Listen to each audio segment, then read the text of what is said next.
कुठलाही निर्णय जो काही घ्यायचा असेल तो राष्ट्रवादी काँग्रेस पक्ष घेईल आणि राष्ट्रवादी काँग्रेस पक्ष जो निर्णय घेईल त्याच्या पाठीशी आम्ही उभे राहू.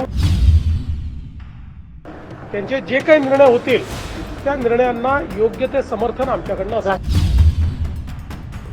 माननीय नितीनजी हे आमचे नेते आणि मार्गदर्शक आहेत. त्याच्यामुळे आता ज्या काही महापौराच्या निवडणुका आहेत त्या संदर्भात त्यांच्याशी चर्चा झाली आहे आणि चर्चेनुरूप त्या संदर्भातली एक रूपरेषा ही ठरवण्यात आलेली आहे. जी काही नावं आहेत त्या नावांच्या संदर्भात काही निर्णय जे आहेत ते उद्या किंवा परवा घेतले जातील आणि जी काही रूपरेषा ठरली आहे त्या रूपरेषेनुसारच ही नावं फायनल होतील. आमचे जे काही महानगराचे अध्यक्ष आहेत, आमदार आहेत, हे मिळून त्या संदर्भात अंतिम निर्णय करतील. नागपूरचं काय सांगाल? इतर ठिकाणी ज्या पद्धतीनं ससमीकरण दिसत आहे त्या ठिकाणी काही चर्चा झाली का? बाकी ठिकाणी ओव्हरऑल चर्चा झालेली आहे. ओव्हरऑल चर्चा झालेली आहे. त्या ठिकाणचे जे प्रमुख आहेत त्या प्रमुखांना आम्ही नेमकं काय करायचं आहे तशा संदर्भातली लाईन घेऊ आणि त्यानुसार पुढची कारवाई होईल. सुनेत्रा पवार यांना उपमुख्यमंत्री म्हणून राष्ट्रवादी काँग्रेस पक्षाने प्रेझेंट केले जात आहे. शपथविधीची चर्चा आहे. असं आहे की कुठलाही निर्णय जो काही घ्यायचा असेल तो राष्ट्रवादी काँग्रेस पक्ष घेईल आणि राष्ट्रवादी काँग्रेस पक्ष जो निर्णय घेईल त्याच्या पाठीशी आम्ही उभे राहू, सरकार म्हणून आणि भारतीय जनता पार्टी. त्यामुळे मी आत्ता आपल्याला एवढंच सांगू शकतो की अजितदादांचं कुटुंब असेल किंवा राष्ट्रवादी काँग्रेस पक्ष असेल याच्या पाठीशी आम्ही पूर्णपणे उभे आहोत. त्यांचे जे काही निर्णय होतील त्या निर्णयांना योग्य ते समर्थन आमच्याकडनं असेल. राष्ट्रवादी काँग्रेस पक्षाकडनं काही तसा प्रस्ताव वगैरे आला का? तर पक्षाकडनं माझ्याशी 2 वेळा चर्चा करून ते गेले आहेत. त्या चर्चेमध्ये त्यांनी त्यांची काय कार्यपद्धती आहे, काय काय ऑप्शन्स आहेत या संदर्भात त्यांनी चर्चा केलेली आहे. मात्र अंतिम निर्णय जो काही असेल तो त्यांचा पक्ष घेईल. त्यामुळे त्या संदर्भात मी बोलणं हे योग्य होणार नाही. शपथविधी उद्या होण्याची शक्यता आहे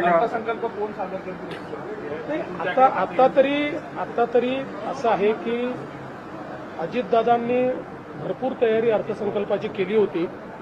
त्यामुळे आता उद्यापासून मी स्वतः लक्ष घालून अर्थसंकल्पाच्या ज्या काही प्रोसेसेस आहेत त्या मी स्वतः पूर्ण करणार आहे आणि मग आम्ही इव्हेंच्युअली ठरवू काय करायचं. शपथविधी काही वेळ ठरली का? शपथविधीची अशी काही वेळ?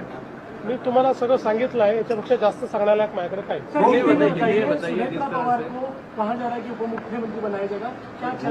देखिए, कोई भी निर्णय जो होगा ये निर्णय राष्ट्रवादी कांग्रेस पार्टी लेगी. राष्ट्रवादी कांग्रेस पार्टी जो निर्णय लेगी हम उसके साथ खड़े रहेंगे. चाहे वो अजीत पवार जी का परिवार हो या राष्ट्रवादी कांग्रेस पार्टी हो, इनके साथ पूरी ताकत के साथ सरकार के रूप में और भारतीय जनता पार्टी के रूप में हम खड़े. सर, उनके नेता मिलने आए थे आपसे, क्या चर्चा? काय ठरलं आजच्या बैठकीमध्ये? महापौर पदासंदर्भात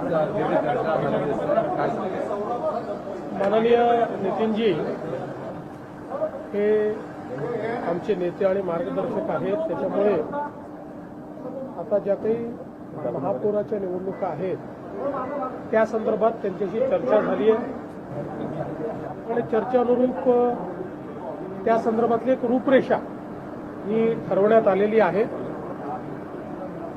जी काही नावं आहेत त्या नावांच्या संदर्भात काही निर्णय जे आहेत ते उद्या किंवा परवा घेतले जातील आणि जी काही रूपरेषा ठरली आहे त्या रूपरेषेनुसारच ही नावं फायनल होतील. आमचे जे काही महानगराचे अध्यक्ष आहेत, आमदार आहेत, हे मिळून त्या संदर्भात अंतिम निर्णय करतील. नागपूरचं काय सांगाल? इतर ठिकाणी ज्या पद्धतीनं ससमीकरण दिसत आहे त्या ठिकाणी काही चर्चा झाली का? बाकी ठिकाणी ओव्हरऑल चर्चा झालेली आहे. ओव्हरऑल चर्चा झालेली आहे. त्या ठिकाणचे जे प्रमुख आहेत त्या प्रमुखांना आम्ही नेमकं काय करायचं आहे तशा संदर्भातली लाईन घेऊ आणि त्यानुसार पुढची कारवाई होईल. सुनेत्रा पवार यांना उपमुख्यमंत्री म्हणून राष्ट्रवादी काँग्रेस पक्षाने प्रेझेंट केले जात आहे. शपथविधीची चर्चा आहे. असं आहे की कुठलाही निर्णय जो काही घ्यायचा असेल तो राष्ट्रवादी काँग्रेस पक्ष घेईल आणि राष्ट्रवादी काँग्रेस पक्ष जो निर्णय घेईल त्याच्या पाठीशी आम्ही उभे राहू, सरकार म्हणून आणि भारतीय जनता पार्टी. त्यामुळे मी आत्ता आपल्याला एवढंच सांगू शकतो की अजितदादांचं कुटुंब असेल किंवा राष्ट्रवादी काँग्रेस पक्ष असेल याच्या पाठीशी आम्ही पूर्णपणे उभे आहोत. त्यांचे जे काही निर्णय होतील त्या निर्णयांना योग्य ते समर्थन आमच्याकडनं असेल. राष्ट्रवादी काँग्रेस पक्षाकडनं काही तसा प्रस्ताव वगैरे आला का? तर पक्षाकडनं माझ्याशी 2 वेळा चर्चा करून ते गेले आहेत. त्या चर्चेमध्ये त्यांनी त्यांची काय कार्यपद्धती आहे, काय काय ऑप्शन्स आहेत या संदर्भात त्यांनी चर्चा केलेली आहे. मात्र अंतिम निर्णय जो काही असेल तो त्यांचा पक्ष घेईल. त्यामुळे त्या संदर्भात मी बोलणं हे योग्य होणार नाही.